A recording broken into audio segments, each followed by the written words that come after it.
Pas défendu. L'amendement 1131, Monsieur Nogal, nous vous écoutons.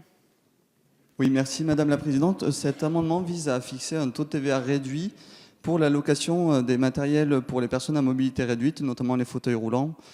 Comme vous le savez, les fauteuils roulants représentent un coût très important pour de nombreux Français. Sur plus de 3 millions de Français qui sont à mobilité réduite, 650 000 doivent avoir recours à un fauteuil roulant.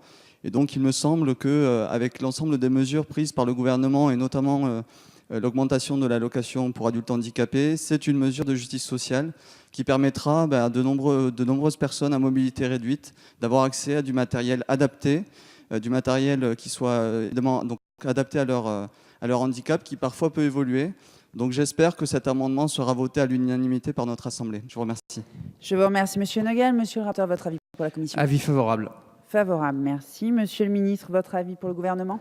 Oui, je donne un avis favorable à l'amendement de monsieur le député, à ceci près quand même que je mets à votre réflexion le fait que baisser la TVA pour des produits qui touchent les personnes en situation de handicap ne veut pas dire que ces personnes en situation de handicap vont connaître la baisse de ces prix. Vous voyez ce que je veux dire, monsieur le député? C'est pour ça que, très objectivement, la volonté aurait pu être, en pure relation économique, donner un avis défavorable et vous inviter à travailler à quelque chose qui profite directement aux personnes en situation de handicap. Nous risquons collectivement, mais je comprends bien que ce soit difficile à entendre vu le sujet et vu la bonne idée que vous avez, de donner un effet d'aubaine aux entreprises si elles ne répercutent pas cette baisse de TVA.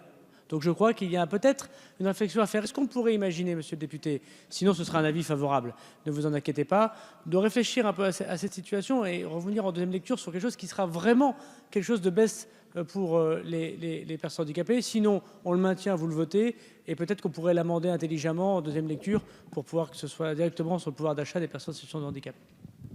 Je vous remercie, Monsieur le ministre. Monsieur Nogal, pour une très courte réponse, s'il vous plaît. Madame la Présidente, merci Monsieur le Ministre. Je propose à mes collègues, à l'ensemble de mes collègues de voter cet amendement. Je reste évidemment à la disposition du ministre pour qu'on discute en effet de ce sujet, de l'évaluation évidemment, parce que ça fait partie de notre mission, évaluer les politiques publiques et donc évaluer l'action qui sera menée à l'avenir. Mais je vous propose de voter cet amendement. Je vous remercie, Monsieur Nogal. Je mets aux voix cet amendement 1131 qui a reçu les avis favorables de la Commission et du gouvernement. Qui est pour? Qui est contre? Cet amendement est adopté. Nous avons une série